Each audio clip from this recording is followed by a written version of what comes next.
Des moments avec Dieu avaient un temps de réflexion pour chaque jour.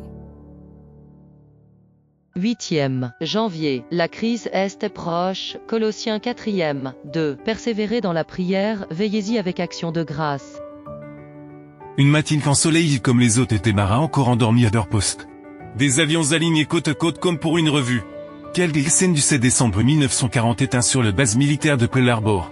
Personne n'imaginait qu'une attaque surprise de l'Empire japonais détruirait les bases militaires. Petit matin à 300 km de l'océan Pacifique mais...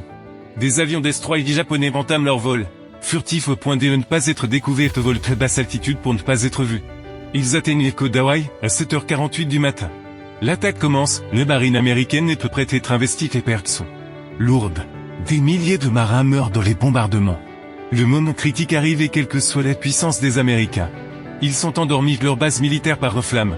Face à une crise à venir, le problème serait toujours de ne pas être préparé ou de ne pas s'y attendre. La crise s'installe progressivement et furtivement. Le soleil brille dans les cieux et parcourt son orbite habituelle. Et les cieux continuent d'annoncer la gloire de Dieu. Les hommes continuent à manger et à boire, à planter et à construire, à se marier et à se donner en mariage. Les hommes d'affaires continuent d'acheter et de vendre. Les hommes continuent à se battre les uns contre les autres, à se disputer la plus haute place. Les amateurs de plaisir se pressent toujours dans les théâtres, les hippodromes et les maisons de jeu. L'excitation la plus intense règne. Et pourtant le temps de la grâce s'achève rapidement, et chaque cas est sur le point d'être décidé pour l'éternité. Satan voit que son temps est court. Nous ne saurons pas que la dernière aube est arrivée. Quand toute chance de salut sera terminée, le juge de toutes les terres envoie des signes annonçant que les fins proches. Et pourtant nous ne nous rendons plus compte parce que nous sommes psychanalysés dans ce monde. La crise arrive si nous n'avons pas confessé nos péchés. Si nous ne sommes pas entrés dans le lieu très saint que se trouve notre intercesseur. Si nous n'avons pas été purifiés par le sang de l'agneau. Alors peu importe combien nous avons professé le faux, combien nous avont travaillé dans l'église au prêche d'évangile. S'il n'y a pas de décision d'abandonner le péché et de vivre dans les saintetés.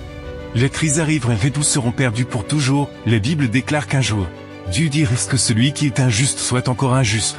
Que celui qui est souillé se souille encore, et que le juste pratique encore la justice. Et que celui qui est saint se sanctifie encore, c'est que chaque cas serait déterminé.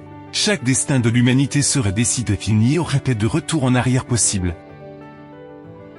Le monde est en ébullition, les signes des temps sont alarmants, les événements à venir projettent déjà leurs ombres devant nous. L'Esprit de Dieu se retire de la terre et les calamités se succèdent sur terre et sur mer. Tempêtes, tremblements de terre, incendies, inondations, meurtres de toutes sortes. Qui peut lire l'avenir? Où est la sécurité? Il n'y a de sécurité dans rien de ce qui est humain ou terrestre. Rapidement, les hommes se rangent sous la bannière qu'ils ont choisie. Sans que nous nous rendions compte, le temps de l'opportunité s'écoule, et si souvent. Nous nous intéressons davantage à la vie des autres qu'à notre préparation personnelle aujourd'hui. Seigneur, la Bible déclare que nous devons persévérer dans les prières, c'est-à-dire dans les communions avec Dieu. Car ce n'est qu'ainsi que nous pourrons rendre des comptes au Seigneur et vivre dans la sainteté. Amen. Merci pour écouter cet audio. Nous vous invitons à partager avec votre. Contactez et visitez le site web. biblewell.com